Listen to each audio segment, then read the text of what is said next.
Bonjour frères et sœurs et bienvenue encore à ce message d'aujourd'hui.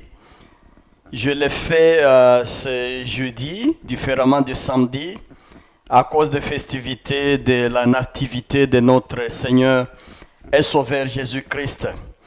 Ainsi, je vous invite à ce message de Noël. Je voulais qu'on revise ensemble l'essence du vrai Noël. Et là, je me dis, le vrai Noël, c'est la lumière de la vie. Le vrai Noël, c'est la lumière de ta vie. Nous allons prier le Seigneur pour ce message. Seigneur Jésus, bénis ce message. Nous continuons à nous rappeler de ce que tu as fait à un Dieu qui va naître comme un homme pour vivre parmi les hommes, pour mourir comme un homme, mais ressusciter comme un Dieu, avec la victoire du salut de l'humanité. Gloire à toi, Seigneur Jésus-Christ. Bénis ce message, que ce soit une bénédiction. Et à travers ces mémoires de ta naissance, Seigneur, que nous puissions nous rappeler toujours et avoir la lumière dans nos vies. Fais cela pour moi, pour ma famille et pour toute la famille chrétienne dans le monde. Et à d'autres personnes qui ont besoin de toi. Au nom de Jésus-Christ. Amen. Chers frères et sœurs, Noël, la festivité du 25 décembre, tu l'as déjà entendu à travers d'autres enseignants et pasteurs, philosophes, historiens. Ce n'est pas vraiment la vraie date de la naissance de Jésus, puisque nous ne l'avons pas. D'ailleurs, à cette date en décembre, c'était la célébration du dieu Mitra, dieu soleil. Dans l'Empire romain, il était adoré, et c'est la date du 25 qui était attribuée à cette divinité-là. Il était adoré comme le dieu soleil qui amène l'éclairage dans une grotte sous la forme d'un enfant nouveau-né. Mais dans la tradition chrétienne, c'est vers le 3e, 4e siècle que l'Église a commencé à célébrer Noël à la date de Mitra, une fête païenne évidemment. C'est que l'essentiel, ce n'est pas dans la date, ce n'est pas dans la forme même, mais c'est dans le fond. C'est pourquoi j'ai dit un vrai Noël, c'est la lumière de la vie. Gloire à Dieu. Quand nous entrons dans le récit de Noël, en Matthieu et en Luc, nous trouvons des scénarios importants et qui nous donnent la joie d'un Noël pourvu de sens, puisque Noël alimenté par la lumière de la vie, la lumière dans l'humanité. Et ce qui nous rappelle même l'Ancien Testament, quand Dieu a créé la terre. La Bible nous dit en Genèse, chapitre 1 et verset 1, la terre était vide et informe, c'est le tohu bohu, le chaos. Mais quand Dieu a vu le tohu bohu dominé par les ténèbres, la première création à partir de la parole, Dieu a ordonné, il a dit que la lumière soit, et la lumière fut. Gloire à Dieu. La création de la lumière par la parole de Dieu, c'est pour lutter contre la domination de l'obscurité. Il y a assez de détails à ce niveau, mais le premier monde créé par Dieu était corrompu par Lucifer. Quand on l'avait jeté du ciel à la terre, il y avait des mouvements tectoniques, des tremblements de terre, jusqu'à ce que tout ce qui était créé a été corrompu et détruit. C'est le tohu bohu, qu'en hébreu on appelle tohu vabohu. Tohu vabohu. Le français c'est le tohu bohu. Les chaos antérieurs. Donc Lucifer a tout détruit. Comprenez mon frère, ma soeur. La vocation du diable, la vocation de Satan, la vocation de Lucifer, c'est de mettre l'obscurité partout. Même s'il arrive là où tout est arrangé, tout est en ordre, sa vocation, ce qui est propre à sa nature, c'est détruire et mettre l'obscurité et les ténèbres. C'est comme cela qu'il avait corrompu la première création. Il a fallu que Dieu recrée encore. La récréation, c'est ce que nous trouvons en Genèse, chapitre 1, verset 1 et 2. Dieu recrée. Il a vu que l'obscurité dominait. Et il a ordonné que la lumière soit, et la lumière fut. Pour la création spirituelle aussi, nous allons nous rendre compte de la même façon. La première création à partir d'Adam était corrompue par le péché dans le jardin. Mais il a fallu que Dieu pense encore avec amour à l'humanité. C'est par là qu'il est venu. Il a donné son Fils unique pour éclairer le monde. C'est encore une récréation. Donc vous trouvez double création. Une première création corrompue, combattue par le diable, et une deuxième qui va durer et qui est éternelle. La deuxième création. Alléluia. La deuxième création. Paul a chanté ça.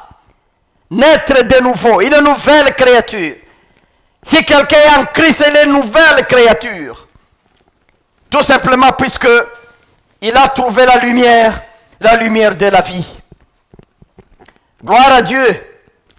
Mais dans le récit toujours de la naissance de Jésus, même si j'ai dit que le 25 décembre, ce n'est pas la vraie date de la naissance de Jésus, c'est plutôt une date qui a été prise ou récupérée par l'histoire chrétienne à partir de Constantin, qui était l'empereur converti au christianisme. Mais nous retenons de toutes les façons que ce qui compte, ce n'est pas la vraie date de la naissance de Jésus, mais le contenu, la substance et le message de la naissance de Jésus. C'est ce qui est important. Les débats de date ne nous amènent qu'à rien. C'est des débats non féconds. Puisque ça ne nous avance en rien. Que Jésus soit né le 25, qu'il soit né le 30, qu'il soit le 1er. Rien ne nous aide dans la date. Mais ce qui est important, c'est la substance de la naissance de Jésus. Et cette substance, c'est quoi? N'est-ce pas? C'est la lumière qui l'amène dans le ténèbre. Nous tous qui étions perdus, nous étions enfermés dans des gouffres, dans des grottes du ténèbre. Le Seigneur nous a éclairés pour nous donner la vie et la vie en abondance. Alléluia. La substance, c'est quoi ça? C'est la lumière de la vie. Gloire à Dieu.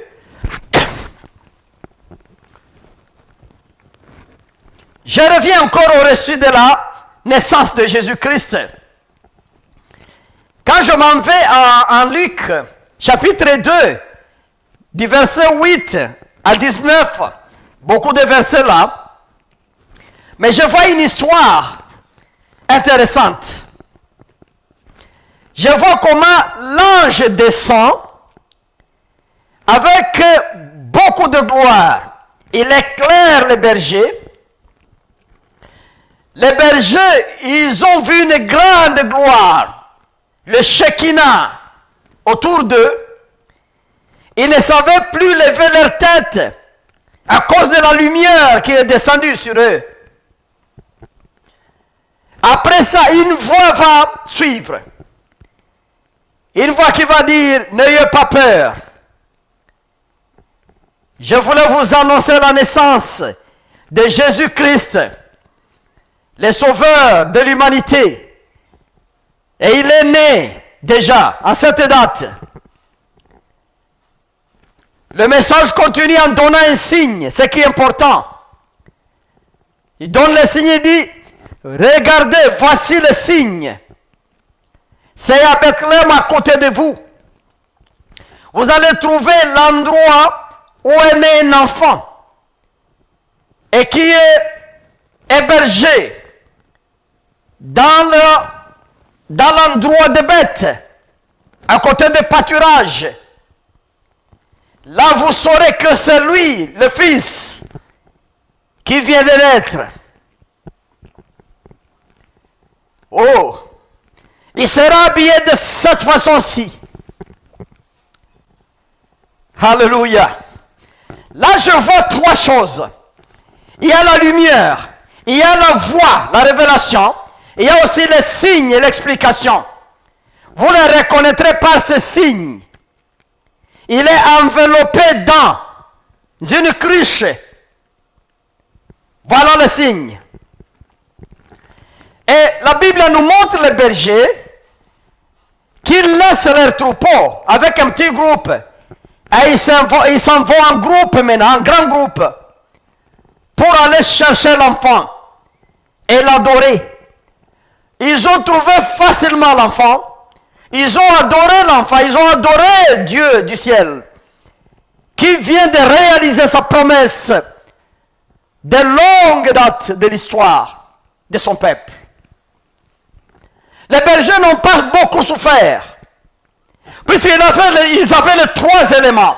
D'abord la lumière, la voix comme révélation, et enfin le signe qu'ils ont reçu. Ils n'ont pas beaucoup souffert. Ils ont facilement trouvé l'enfant de Jésus. Ils ont trouvé facilement l'enfant Jésus, je voulais dire. Gloire à Dieu. D'une autre part, nous trouvons maintenant les mages. Les mages, ça c'est à Matthieu. Ils ont vu seulement les signes dans le ciel. Et c'est le signe comme l'étoile qui tombe. Ils se sont dit dans leur science qu'il y a un roi qui naît à Bethléem. Ils sont venus. C'est le roi des Juifs qui est né. Regarde un peu leur démarche. Comme ils n'avaient pas de révélation, ils ont seulement interprété le signe de l'étoile selon leur savoir, leur connaissance, leur diplôme de l'astrologie. Ils n'avaient pas toutes les précisions possibles. Il y a des gens qui pensent aujourd'hui que la science amènerait toutes les précisions possibles pour sauver l'humanité. Moi, je me dis que jamais. N'attendez pas toutes les solutions de la vie à la science. N'attendez pas toutes les solutions de la vie humaine. N'est-ce pas la connaissance? La connaissance humaine a beaucoup de limites. Les mages ont fait des voyages. Ils sont venus trop tard, vraiment en retard. Les bergers avaient déjà vu l'enfant, avaient déjà adoré l'enfant Jésus-Christ. Mais ici maintenant, les mages, comme ils n'ont pas de signes, ils n'ont pas de révélation, ils ont manqué deux choses.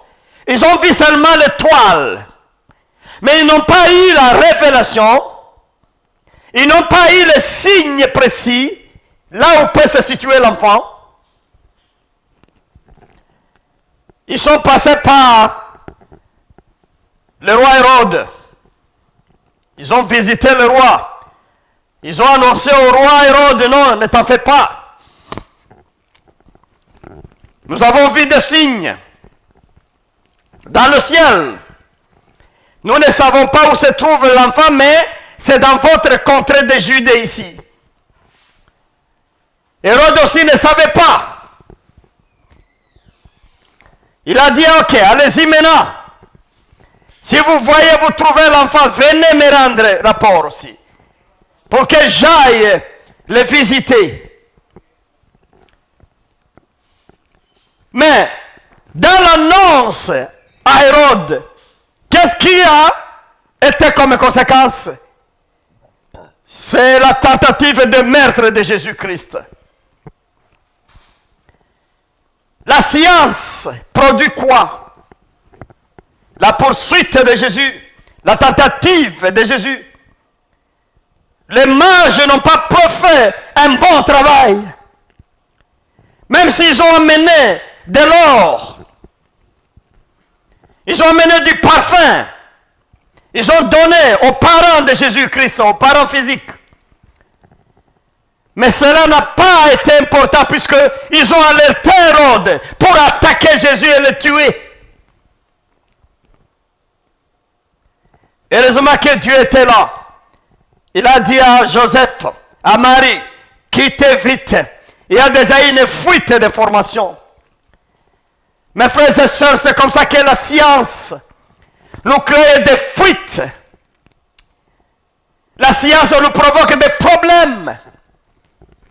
Est-ce qu'en soi la science est mauvaise? Non. Nous avons tiré quand même quelques bénéfices de la science. Le monde essaye d'évoluer avec quelques connaissances scientifiques. Là, je n'ai pas de doute. Moi-même, j'aime la science. Moi-même, je suis scientifique. Mais ce que je voulais préciser ici, la science elle-même ne suffit pas. Ce qui se rappelle de l'histoire de l'humanité. Le 18e siècle, c'est un siècle de lumière, où on a proclamé, on a dit la lumière en tout. On a même amené la Bible, on a dit amenons la Bible à l'école. Qu'on puisse la comprendre à travers la lumière, l'éclairage ou la connaissance. Le 18e siècle. Mais quel résultat? C'est toujours le chaos. Il n'y a pas eu de réponse et de satisfaction aux préoccupations de l'humanité. Évidemment, le monde avance, ça évolue.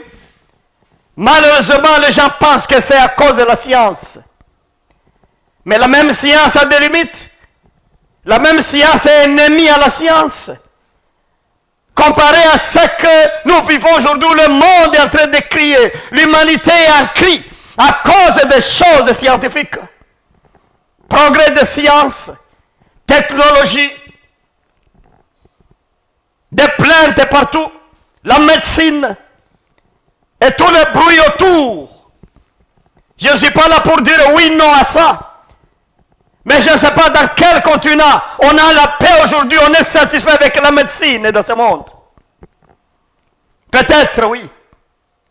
Mais la science ne produit pas tout pour satisfaire le besoin de l'homme. Puisque la science part avec les signes comme les astrologues ont fait. Nous avons vu l'étoile, mais ils ne savaient pas où. Ils ne savent pas quand et pourquoi ils ne savaient pas. Ils ont alerté plutôt le diable. C'est comme ça que, avec les choses d'aujourd'hui, nous alertons le diable à nous attaquer, à nous faire du mal. C'est comme ça que les mauvaises personnes vont ressusciter le diable pour l'amener à agir. Certaines personnes, le monde, vont négocier le diable pour agir dans ce monde. Et quand le diable agit dans le monde, c'est toujours le pleur et les cris dans toute l'humanité. Les magiciens, les sorciers vont toujours demain réveiller le diable, Lucifer. Ils l'amènent plutôt à agir dans ce monde, comme les mages ont négocié, ont réveillé Hérode à agir contre Jésus.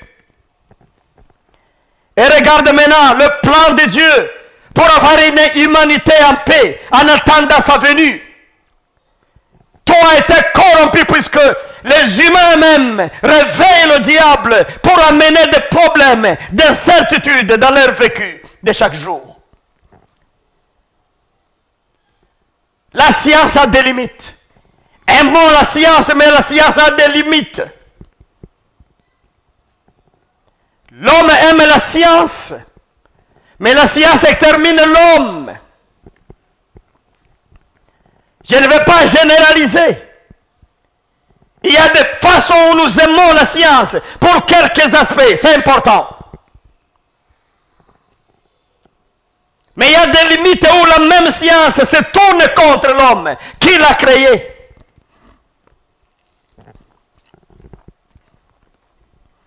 Regardez les bombes atomiques du siècle passé et la destruction de l'humanité. Regardez la fabrication d'armes de toutes sortes, d'armes nucléaires, avec le danger qui guette l'humanité aujourd'hui. Tout ça, c'est fruit de la science. Le monde est en train de passer le temps en douleur, toujours en douleur d'enfantement. On ne sait pas ce qui va advenir. C'est le résultat de la connaissance, les rationnels. Mais gloire à Dieu, à côté de la science et des astrologues, ici dans le récit de la naissance de Jésus, nous avons les sans formation, sans éducation, les illettrés. C'est les bergers. En Luc 2, verset 8 et suivant. Les illettrés sans science, sans connaissance, gloire à Dieu. Mais Dieu se révèle de façon systématique. Il montre d'abord la lumière pour les éclairer. Alléluia. Après la lumière, Dieu va maintenant parler à travers l'ange. Il parle, l'ange donne le message. Ils ont vu la lumière. Leurs oreilles captent le message. Et finalement, ils ont tous les signes possibles. Ils n'ont pas tâtonné. Quand nous avons la lumière de Dieu, nous n'avons pas de tâtonnement. Lorsque Jésus éclaire nos vies, nous n'avons pas beaucoup de tâtonnement. Nous faisons des choses avec une certitude incroyable. Puisque nous pouvons voir loin par rapport à ce que prévoit la science. De l'astrologie. Il y a beaucoup de gens qui sont attirés par l'astrologie aujourd'hui. Oh, j'ai vu tel signe dans ta main, ma soeur, mon frère. C'est que tu seras riche. C'est des tâtonnements. Qui a créé ces signes dans le corps? Qui a créé ces lignes sur la paume? Qui a créé ça? C'est Dieu. Ils te disent, nous voyons des signes, tu seras, mais ne te montre pas comment tu seras. C'est des tâtonnements. Les mages ont beaucoup tâtonné. Même sur le plan géographique, quand vous voyez comment ils ont tourné de l'Orient jusqu'en Judée, de Judée chez Hérode encore jusqu'à Bethléem. Ne t'en fais pas une longue visite, un long voyage. Un long voyage plein de tâtonnements, de doutes. C'est comme ça que les gens qui ont engagé leur vie sans Jésus, ils ont une longue vie, mais plein de tâtonnements et d'hésitations et beaucoup de sueur. Puisqu'ils n'ont pas de certitude, il manque quelque chose que je vais annoncer dans ce message de Noël. Tout ce que nous faisons dans le monde, quand nous n'avons pas Jésus, nous sommes dans l'incertitude, dans les aléas. Nous tâtonnons. Nous avons des doutes. Et le fruit, c'est quoi? C'est la haine et le stress. La phobie de l'humanité. La jalousie. Le meurtre, le suicide. L'auto-estimation, le moi. Puisqu'il n'y a pas d'espoir, il n'y a pas d'espérance. Seulement Jésus, qu'il soit accepté ou refusé par beaucoup de personnes, c'est l'unique lumière qui a été donnée à l'humanité pour éclairer les vies sur la piste de la vie dans ce monde. Alléluia. En Jésus, nous avons l'espoir. C'est ça la différence de la religion chrétienne. Surtout lorsqu'elle est intériorisée. Ça devient une bonne spiritualité. Sa différence avec d'autres religions, c'est que nous avons une croyance qui donne l'espoir du présent et du futur, du présent et du pas encore. Nous avons la certitude de l'avenir, mais un avenir que les gens ne voient pas, puisqu'ils s'en vont avec la science. La science, à un moment, arrive à des limites, puisqu'elle ne peut pas agir là où il n'y a pas d'objet d'étude. Le futur a 200 ans, par exemple. Là, il n'y a pas d'objet d'étude, il n'y en a pas. La science ne peut pas prévoir à ce niveau-là.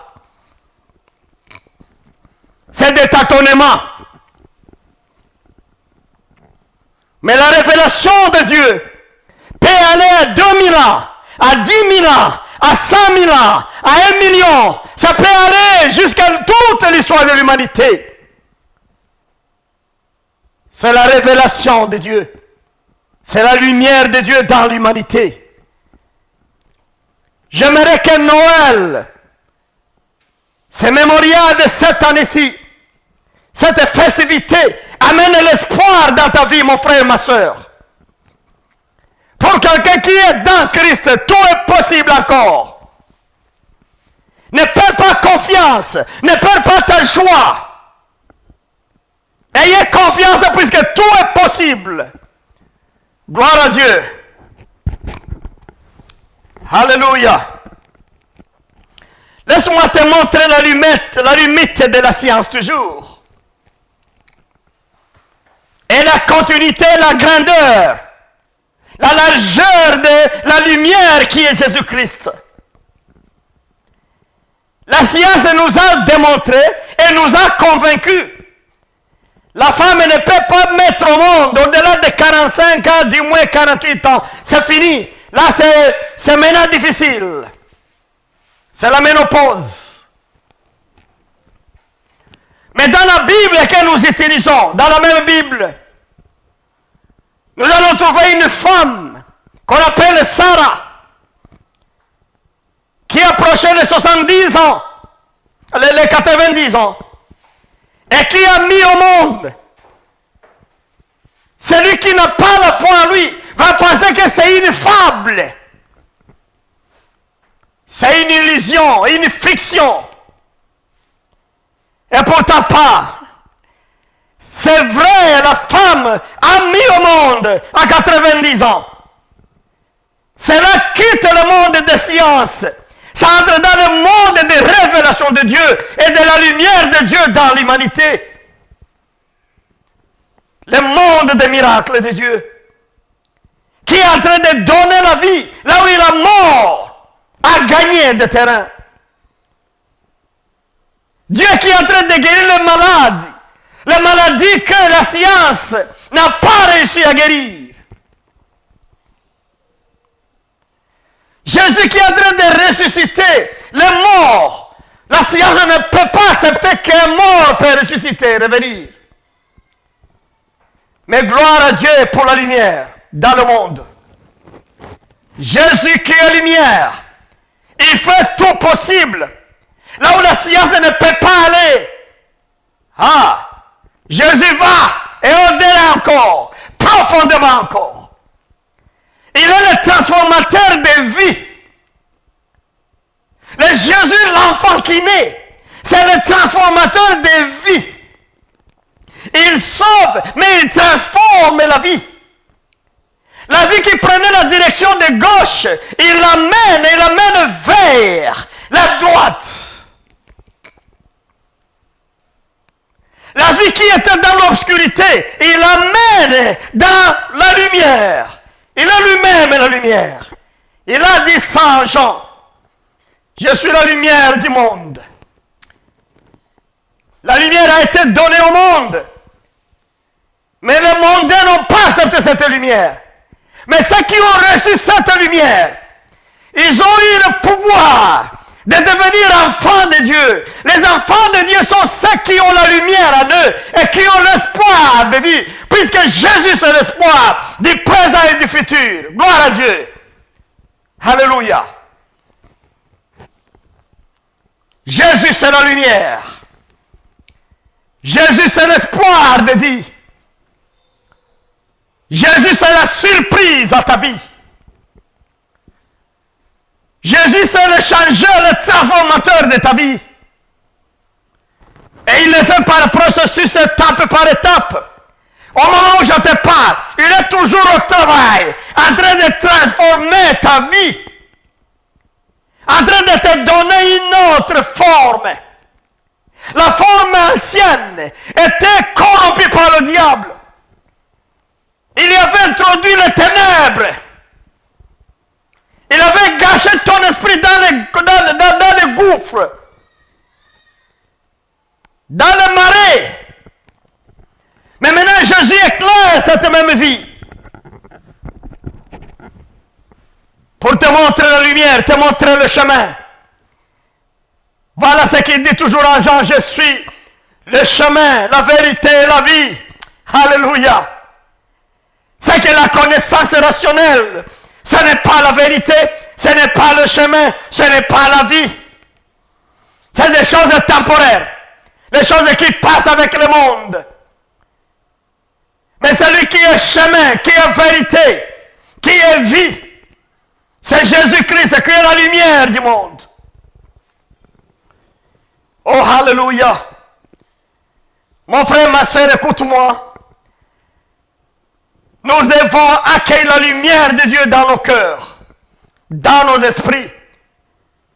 La substance de Noël, c'est dans nos esprits, dans nos cœurs. Le cœur de l'homme, c'est une mauvaise maladie, la maladie des cachets. Et moi, j'interprète ça comment? Le cœur de l'homme, c'est comme une valise à des millions de poches. Il y a des gens qui ont reçu la lumière de Dieu, mais il y a certaines poches qui demeurent dans l'obscurité. La Bible nous le dit, Jérémie 17, verset 9, il parle du cœur de l'homme.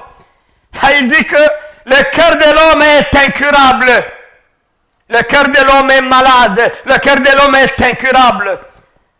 Et évidemment, c'est incurable. La démarche de tout le monde aujourd'hui, c'est les progrès scientifiques, les progrès technologiques, l'avancée de l'économie, la richesse et tout ça. Nous prêchons tous à tous, mais dans l'angle spirituel évidemment. Mais laisse-moi te dire, mon frère, même si vous avez beaucoup d'argent, le cœur de l'homme n'a pas de remède dans l'argent. Tu as de l'argent, tu cherches plus l'argent. Plus tu gagnes l'argent, plus ton cœur devient cupide, tu veux avoir l'argent du monde entier. Plus tu as l'argent, plus tu es acharné pour ravir tout l'argent, ravir tout le monde, gagner tout le monde, gagner toute la clientèle, toute la réputation financière, toutes les banques du monde. Plus tu vas vouloir devenir le plus grand riche du monde, et même le plus grand riche du monde, il a tendance de devenir le plus grand riche de l'existence même. Voilà la maladie du cœur de l'homme. C'est ça la maladie. Et la Bible dit que le cœur de l'homme est incurable. Il n'y a pas de médecine du cœur humain dans ce monde. Il n'y en a pas. Il n'y en a pas. Tu donnes de l'argent à quelqu'un, l'appétit de l'argent augmente. C'était 100 000. Il a besoin de 300 000. C'était 1 million. Il a besoin d'avoir 50 millions. Ces 50 millions, il a besoin d'avoir 1 milliard. Bientôt des 6 milliards. L'appétit augmente. En trouvant, l'appétit augmente. La convoitise charnelle. On a une femme.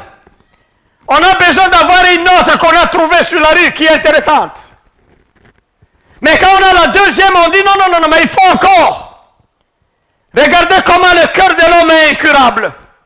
Plus on voit des femmes, plus on négocie des femmes, plus on sollicite les femmes, plus l'appétit augmente. Et à un moment, on n'a pas de place où mettre ces femmes. À un moment, on n'a pas le corps de servir ces femmes. À un moment, on n'a pas de possibilité d'encadrer toutes ces femmes. Mais l'appétit augmente au fur et à mesure. Donc les femmes, ce n'est pas le remède au cœur humain. Ce n'est pas le remède. L'argent, ce n'est pas le remède au cœur humain. Ce n'est pas le remède. Plus tu en as, plus tu continues, plus tu cherches encore. Si je regarde un peu la politique en Afrique, peut-être là seulement parler de ça. Plus quelqu'un est député national, plus il a la soif accrue en lui de devenir un ministre. Quand il est ministre, l'appétit augmente de devenir premier ministre.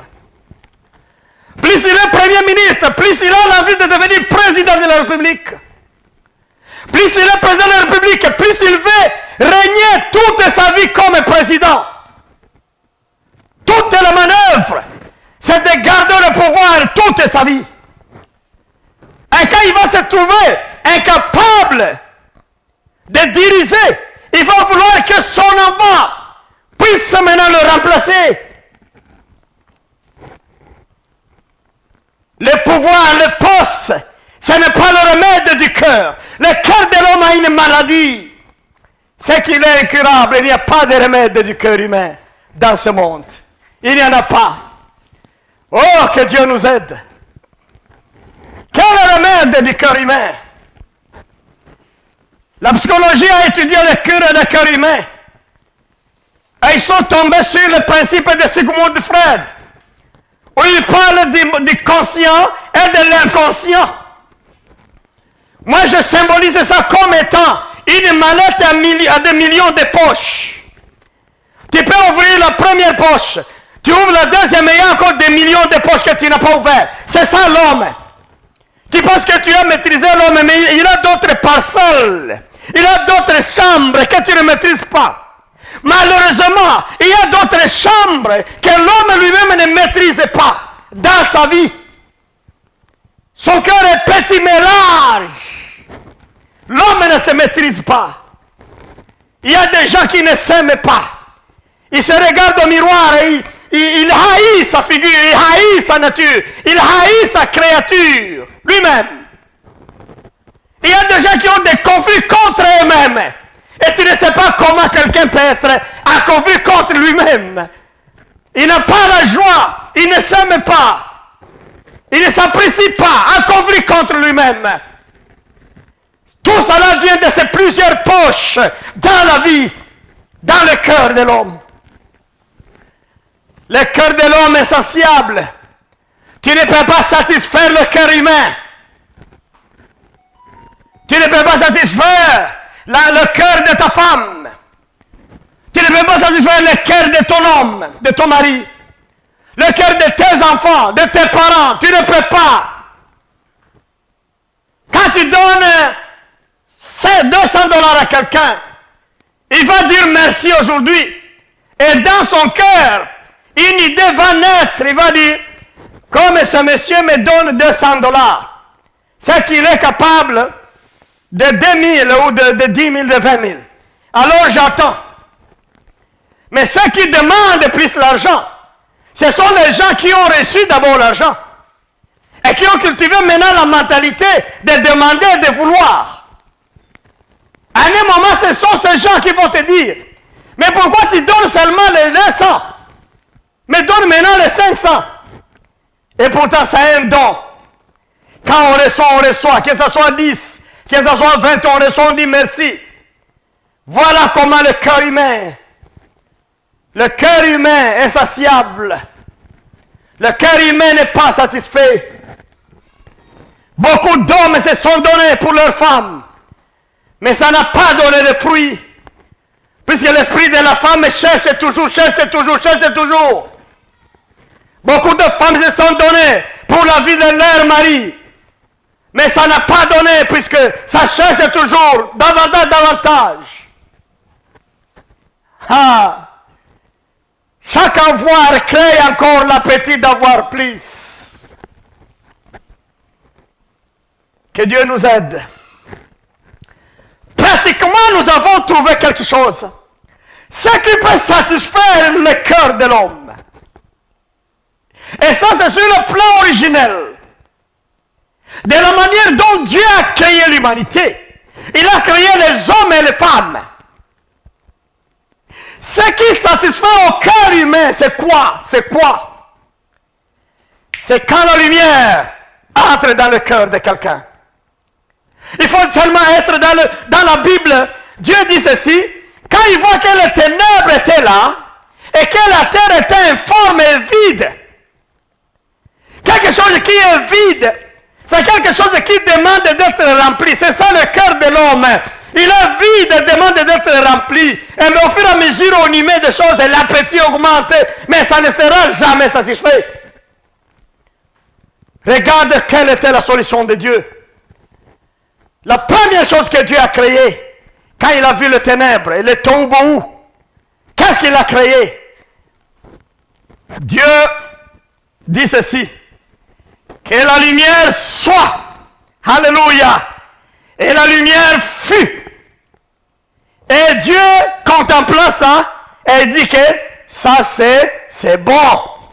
Alléluia.